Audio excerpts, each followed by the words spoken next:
J'ai aucune introduction pour cette vidéo, donc on va aller directement au point qui vous intéresse et la raison pour laquelle vous avez sûrement cliqué sur cette vidéo là, c'est parce que je vais te parler du... Tu vois, c'est un problème. Je dis vous, après je dis tu, il faut que je choisisse. Je vais dire tu. Je vais te parler du Ronin M et de la possibilité de mettre le 6K Pro dessus. C'est une tannée déjà. Déjà, c'est un bourbier. Sois prêt. Si tu as un Ronin M et que tu as un Blackmagic comme moi et que tu veux le stabiliser pour avoir des images très, très smooth, très moody, très machin et compagnie, épuré, qui ne tremblent pas trop, dis-toi que tu vas galérer pour le faire. Parce que moi, j'ai réussi à le faire, mais je te promets, c'est pas évident. Donc, je vais te faire toute la mise en place, tout ce que j'ai utilisé et je terminerai par t'expliquer pourquoi au final, malgré que j'ai réussi à le faire fonctionner dessus et que j'ai réussi à le paramétrer, le calibrer, il y a tout qui fonctionne, pourquoi je ne l'utiliserai pas? Parce qu'il y a trop d'inconvénients. Donc déjà, on va commencer par te prouver que ça fonctionne. Hein. Je vais l'appareiller, ok, je vais l'allumer. Et tu vois déjà, premier truc, tu as peut-être constaté, j'ai dû attacher ici avec... oh là, j'ai été obligé de l'attacher parce que ça, c'est déjà un des premiers inconvénients. Quand tu vas l'allumer, c'est tellement compliqué et chiant à équilibrer que dès que tu vas avoir besoin de faire une pause, si tu l'éteins, ben, ton truc il part en vrille, quoi. Donc tu es obligé de le laisser allumer tout le temps. Donc en gros, si tu utilises cette configuration-là, c'est vraiment pour un shoot précis, pour tourner un moment précis. Tu vas pas genre l'utiliser pendant toute la journée parce que déjà, un, c'est super lourd et deux, le fait que tu combines ici... Bon, allez, je parle trop. Ça, c'est mon problème, je parle trop. Bon, je fais déjà ce que j'ai dit que je vais faire. Ok. Allumer. Oui. Ah oui, c'est normal, puisqu'il est je l'ai mis dans l'autre sens. Voilà. Ok, tu vois? Il fonctionne. Ça fonctionne. C'est possible de mettre la Blackmagic 6K Pro sur un Ronin M. Mais bien sûr que c'est possible. Après,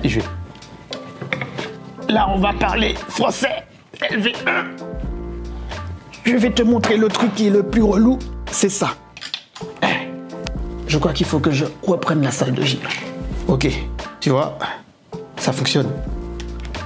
On a quelque chose de smooth, mais tu vois quand même, il y a un petit balancement au niveau de l'appareil qui se fait, mais ça reste viable. Mais je te promets, c'est lourd. Je te promets, ça a son poids. Donc utiliser ça pendant toute une journée, je sais pas. Ah, comment j'ai galère là. On va prendre une pause là, c'est chaud. Alors, qu'est-ce qu'on va retrouver sous cette configuration? Premièrement, le Ronin M, hein. Tu connais, c'est DJI qui le fait, il date. C'est vrai que le Ronin M, il date de fou. Je l'ai depuis très longtemps. Donc son support pour le poser, voilà, parce que sans ça, tu vois bien qu'il n'a pas de pied, il n'y a pas de moyen il n'y a pas de support. Son support, c'est ce que tu vois là, que je t'ai montré tout à l'heure là, quand je l'ai décroché. Donc voilà, pour mettre la Blackmagic sur le Ronin M, j'ai dû mettre sur la plaque. Oui, la plaque. Fou quoi. Voilà, tu te moques déjà de moi? Je sais même plus ce que je disais maintenant. La plaque. Ah oui, la plaque. Donc j'ai dû mettre sur le Ronin, sur la plaque du Ronin. Ah oui, parce qu'on dit plates en anglais. C'est pour ça, je l'avais en anglais le mot. J'ai dû mettre un quick release, ce qui a permis que la Blackmagic soit un peu rehaussée. Parce que ce boîtier-là, il est super balèze. Il est vraiment balèze. C'est l'une des choses qui, par rapport aux autres boîtiers, par exemple comme un Sony A7R ou bien même mon Lumix ou même ce que vous avez, le FX30 et compagnie, la Blackmagic est super balèze. Mais ça, il y a un sens, parce qu'il y a le filtre ND intégré, il y a le ventilateur. C'est Blackmagic, je ne peux pas t'expliquer pourquoi c'est comme ça et c'est tout. Donc voilà. Tu mets dessus, sur la plaque, tu mets un quick release de celui que tu veux, hein, mais il faut qu'il soit assez haut pour que, une fois que tu poses ta Blackmagic dessus, que tu puisses pas avoir ici. Si tu mets le boîtier directement dessus, d'habitude quand tu poses le boîtier, ça gêne pas. Mais comme celui-là il est super gros, Ça fait que si tu veux qu'il soit posé et équilibré, il faut le rehausser. Me demande pas pourquoi. J'ai essayé de le faire sans, ça passait pas. Donc en mettant un quick release, ça passe. Donc une fois que tu as mis ça, mets ton objectif. Un conseil, mets d'abord tout ce que tu as besoin de mettre avant de l'équilibrer. Parce que ce qui m'a permis et ce qui m'a fait perdre plus de temps, c'est que j'ai mis le boîtier, je l'ai équilibré et après quand j'ai rajouté les autres accessoires que tu vois autour, l'équilibrage n'était plus bon. Au moindre mouvement que je faisais, ça tremblait, l'image tremblait et c'était pas bon. Donc je te conseille de tout mettre d'abord et ensuite de faire ton équilibrage et ensuite de faire ton calibrage. C'est pour ça que c'est relou, ça prend du temps de fou.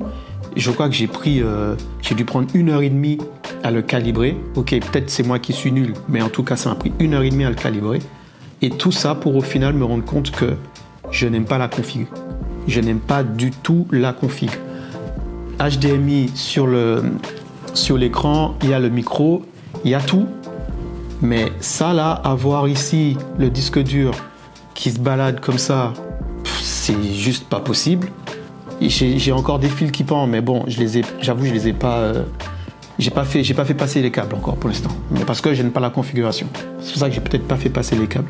Si c'est pour faire des images rapides sur une journée et que tu veux avoir des images qui soient stables et pas à main levée, tu peux le faire avec la Blackmagic. Mais par contre, pour ça, voici les conseils que je vais te donner.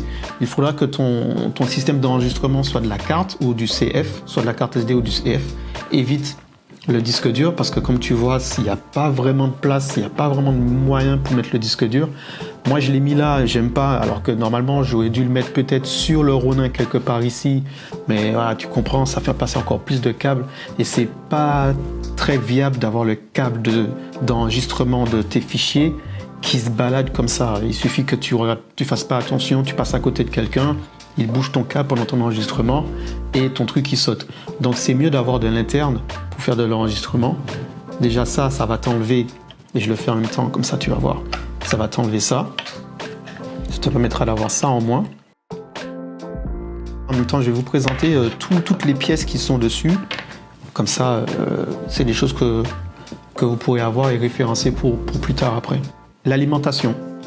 L'alimentation, elle est directement sur le Ronin. C'est le Ronin qui alimente le boîtier. Donc, tu as le câble d'alimentation qui va directement sur le Ronin. Ça, c'est un avantage, mais c'est aussi un inconvénient. Pourquoi c'est aussi un inconvénient? Parce que du coup, ça... Je peux dire le mot? Ça suce énormément. Ça pompe. C'est un truc de ouf. D'habitude, le Ronin, je peux le tenir avec toute une journée avec 2 batteries. Là, j'ai fait le test hier. Mettre la Blackmagic qui est super lourd, donc qui demande énormément d'efforts au moteur. Une fois que tu l'as allumé, donc tu pompes encore plus sur la batterie du Ronin, ben je te dis que au bout de temps, ça part plus vite que d'habitude. Là où j'aurais peut-être tenu une journée facile avec 2 batteries sans recharger, là je pense qu'il y a une batterie et demie à recharger sur la journée avec cette utilisation-là. Donc ça encore une fois, c'est un autre inconvénient pour lequel je ne peux pas utiliser cette configuration-là pour ce que j'ai besoin de faire. Donc premièrement, le poids et deuxièmement, la batterie, l'autonomie en fait. Troisièmement, c'est, tu as vu la gestion du bordel pour le prendre, pour le déposer. Bon, là j'avoue, j'ai fait la feignasse, je l'ai fait, j'étais assis. Mais bon, si tu dois te mettre debout, c'est pareil. C'est la même chose. Il y a tout un... En même temps, je pense que c'est moi qui ai fait la feignasse parce que j'aurais pu tout simplement faire ça. Ouais, en gros, j'aurais pu tout simplement faire ça. Mais bon. C'est quand même une tannée à utiliser et à opérer.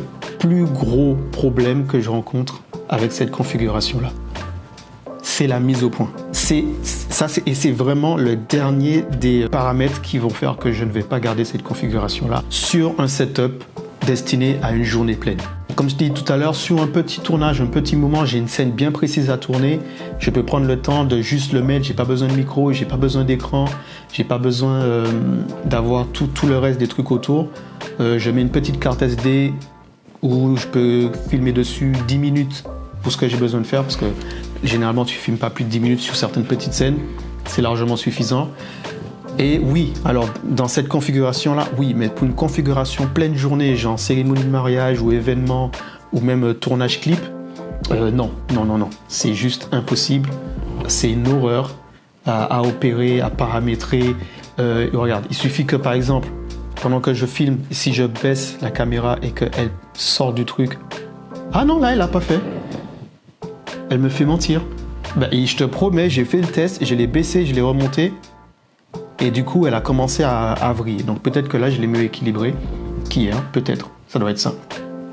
Donc je termine, c'est la mise au point. Tu vois, j'ai pas moyen de mettre une mise au point dessus parce que rajouter ici mon follow focus Nucleus M là, en même temps je me dis que peut-être j'aurais dû essayer. J'ai pas voulu essayer par rapport au poids parce que je voulais pas rajouter du poids. Mais si ça se trouve, si tu veux, essaye-le et ensuite dis-moi en commentaire si tu as réussi à mettre une mise au point automatique dessus. Mettre le nucléus ici là comme ça là, je pense que ça peut le faire. Ça peut le faire, mais tu vois, ça te rajoutera du poids en plus à l'avant de l'appareil. Et pour compenser ça, l'appareil va tirer énormément sur l'arrière. Donc, il va tirer sur l'arrière. Donc, utiliser beaucoup plus sa source d'énergie. Donc, ta batterie qui va descendre beaucoup plus. Voilà. Il y a tout ça. Pour toutes ces petites choses-là, je ne me vois pas garder cette configuration-là comme configuration principale. Et ça me revient à me dire un truc, c'est que on passe notre temps à chercher la configuration optimale qui va nous servir pour tous les événements. Et je pense honnêtement que ça n'existe pas vraiment en fait, parce qu'à chaque fois, tu vas toujours devoir réadapter ton setup en fonction de ce que tu vas faire. Donc, n'essaie pas de trouver le setup parfait avec lequel tu pourras tout faire sans problème et compagnie. Peut-être que ça existe et que je ne l'ai pas encore. Si ça se trouve, si je l'avais mis sur un RS3 ou même sur l'anneau, ouais, peut-être que là, ça aurait été différent. Peut-être que là, ça peut être un setup passe-partout et un setup parfait. Hein. Et si en plus, je rajoute à ça une flycam, ouais. Alors, j'ai fait le test et j'ai rajouté une flycam. C'est encore une fois une tannée. Mais c'est vrai que ça peut être intéressant. Bon, je vais te montrer toutes les... Je vais l'éteindre parce que... Hop, tu vois, hop, dès que je l'éteins, il part en vrille. T'imagines, tu dois faire ça à chaque fois. À chaque fois que tu l'éteins, tu dois trouver un système pour qu'il ne puisse pas se casser la figure. Ouais, non, c'est pas une vie, ça. Bon, c'est trop une tannée. Non, jamais je vais m'encombrer. Non, il y a trop de trucs. Un T5. Alors, le disque dur qui fonctionne le mieux sur la Blackmagic, parce que moi, je filme sur disque dur. Hein. Comme ça, une fois que j'ai terminé, tout ce que j'ai à faire, c'est prendre le disque dur, mettre dans l'ordi, et je peux directement faire mon montage sans avoir besoin de faire d'export ou de transférer des fichiers, machin et tout. Donc, le T5, avec le petit support afin d'aider le câble à se bloquer et à ne pas être trop flash quand tu l'utilises. Par contre, si vous cherchez un câble, prenez un bon câble de transfert de données, transfert data. Ne prenez pas des câbles chargeurs. Prenez des câbles qui font des transferts de données. Parce que j'ai cru que tu peux avoir des câbles et il y a écrit chargeur et transfert de données, mais quand tu essaies de le brancher au disque dur et une fois que tu veux enregistrer, au bout de 10 secondes, ça s'arrête.